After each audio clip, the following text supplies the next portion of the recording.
Lori from Cruising for Treasure. You're watching my What Sold show. Guys, I have a fantastic show for you today. The stuff that I'm selling, that I sold yesterday, that's going out today is just so great. Honestly, if every day could be like yesterday, that would be so fantastic. We would just love it, wouldn't we? But alas and alack, 'tis not so.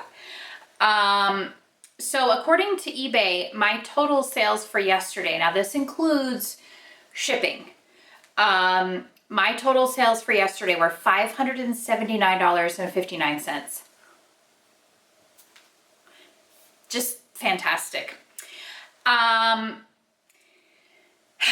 Okay, so let's get going. So I had 4 sales on eBay, and I actually had a Facebook sale, so that's incredible. And I just gotta say, Poshmark, one little rabbit trail and then we'll get back to sales.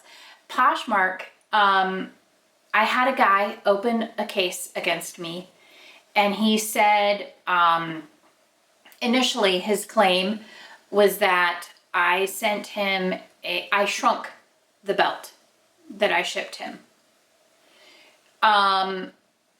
Because it was a size 34, and according to some random website that he took a screenshot of and posted in the return, a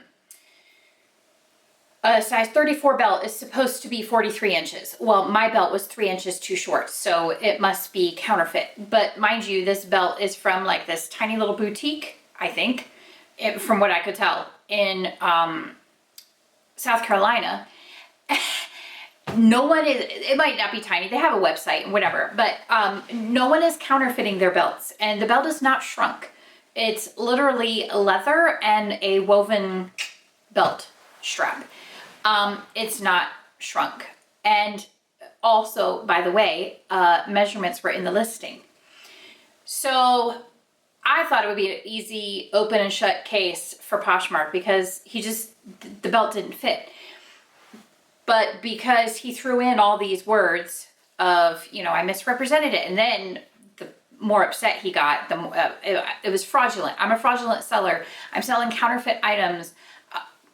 All of this stuff. And I just kept reiterating the measurements were in the listing. I literally said it was 41 inches. So you didn't read the listing, or you didn't care. Regardless, the measurements were in the listing. Anyway, he started doing all kinds of nonsense on my Poshmark account. Not even going to get into it all. I ended up opening a claim against him through Poshmark. And so with the screenshots of everything he had done, and they were like, oh yeah, that's obviously not what we want happening on our platform, so we're going to take steps, blah, blah, blah. Well, then I just got notified at 6 o'clock this morning that they approved his return. I don't even understand. Like, as a seller, I can do the most. I can measure a belt and I can put it in the listing and the buyer still wins.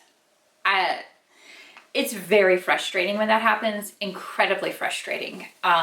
Especially since Poshmark explicitly states that they do not allow returns for fit. He's a seller. He could have turned around and sold that belt probably for more than he paid for it. But he's just an ugly person. He's beyond. So anyway, and incidentally, he had found another of my belts on eBay and had purchased that one. Also opened a return on that one. And that one should be on its way back to me. And I will record myself opening it, because just the way he's behaved so far and the language he's used, I wouldn't put it past him to put a nasty note in there, to have rubbed the belt in feces. I don't know. This guy seems very unhinged. Not what I want to deal with. So as soon as both cases are closed, I will absolutely go about blocking him. On eBay, he can still come back on a guest account and make a purchase. On Poshmark, I don't think you can check out as a guest. I'm not 100% sure. But regardless, I will also report him as a buyer on eBay, because he included defamatory language in the case. And in fact, it was a false case that he opened. He said that I sent the wrong item. And then he literally posts a picture of the item I sent that matches the item in the listing and says that I sent him a child's belt because it doesn't fit. I just want to say, but I won't because I'm a professional, but I just want to say, maybe you're not a size 34 anymore. I mean, it's possible, right? The belt's too small. Maybe we need to go up a size. Anyway, since all of that nonsense started on Monday on Poshmark, I have not had a sale on Poshmark since. It always happens that way. If there's a case, a return opened on Poshmark, it's like they close off your sales completely. I've sent out offers every day. It's just, this is the life of a reseller. You have amazing sales days, but then sometimes you just have to deal with really stinky buyers. And I will say in the 7 or 8 years that I've been reselling, I've never had to deal with a guy like this. He's extra. So anyway, moving all that aside, let's get back to our awesome sales. So I'm going to start with the lamest sale first on eBay, which actually is not lame. But a pair of shoes for $30. These are Ortho feet, which I had never picked up before. And then I have now gotten men's and women's shoes from online auction lots, and for, $2, $3, $4 a pair, and selling them. So here we go. This is Ortho feet men's brown leather walking shoes. These sold for $30. So, I mean, and these guys, they really don't hardly even look worn at all. $30. Out the door.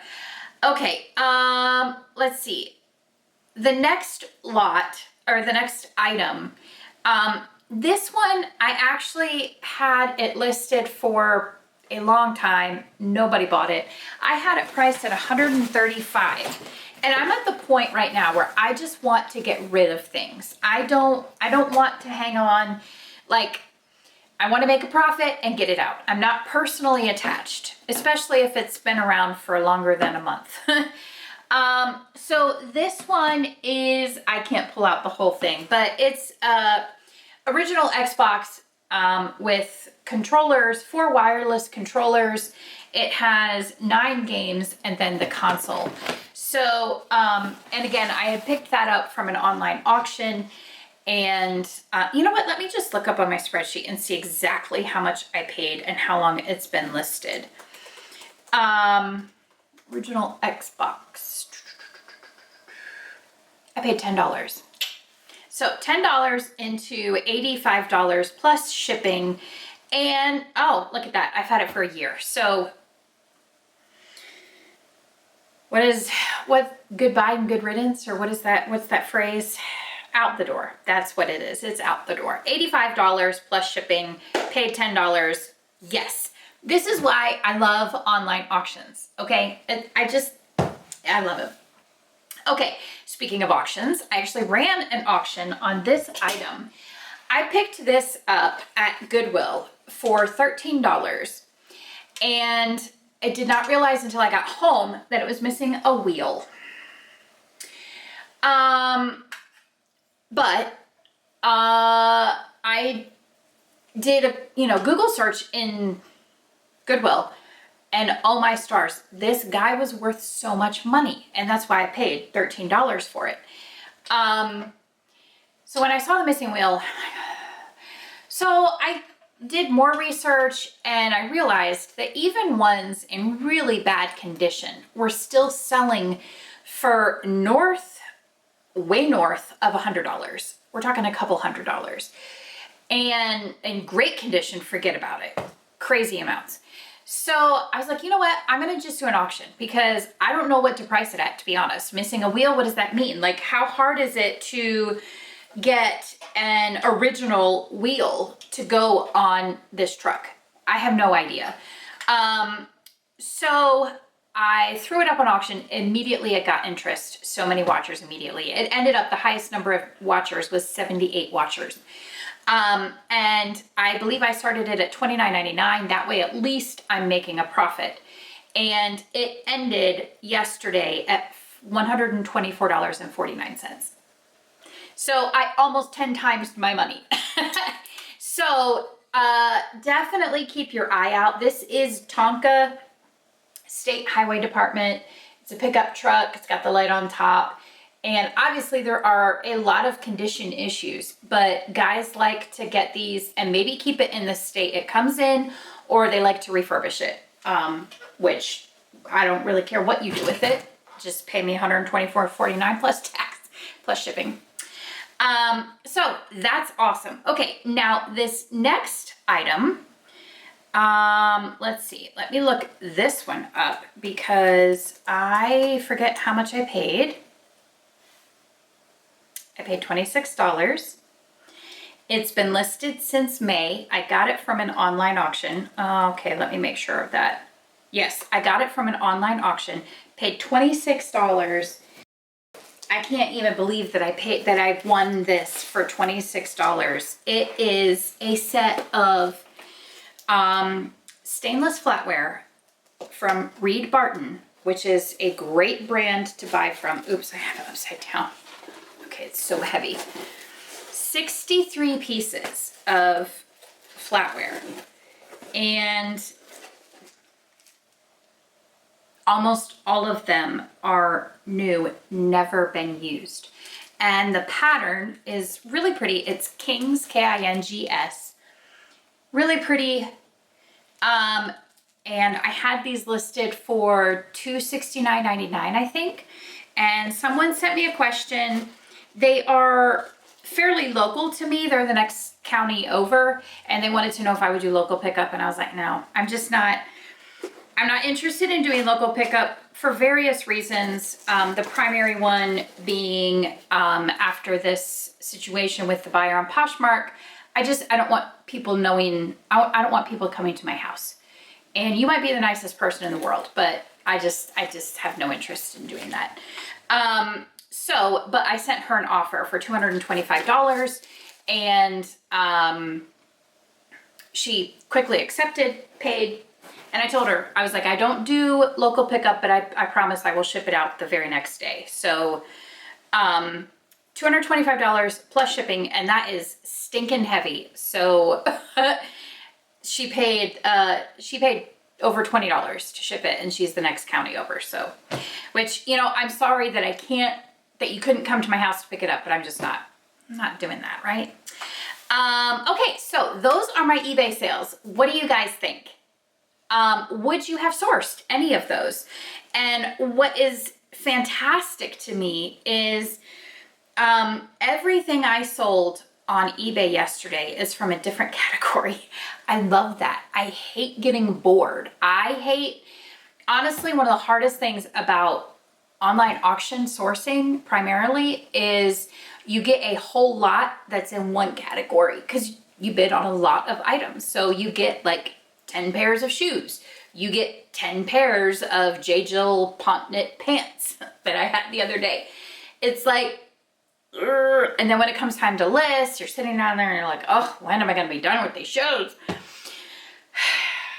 But that's how we make our money, right? So we just grin and bear it. Okay, my Facebook sale, this sold for $15. Got it from an online auction. Hated it as soon as I brought it home. Actually, as soon as I picked up the whole lot from the auction, because it was just a bunch of really dirty dolls and old, and like the type of collector who does not take care of their things. They just throw them. And it was just, bleh, did not enjoy it or appreciate it.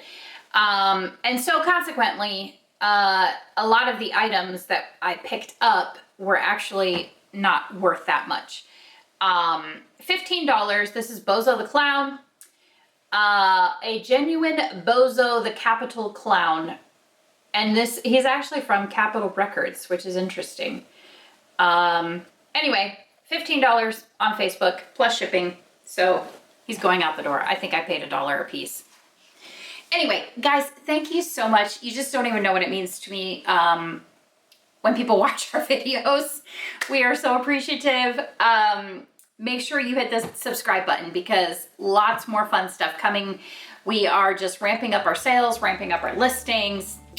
It's going awesome. So make sure you subscribe so you come along for the ride. And if you have any questions about our process, about sourcing from online auctions, let us know. We're here to help. Thank you guys so much for watching. Really do appreciate it. And make sure you tune in tomorrow to see what sold today. Bye.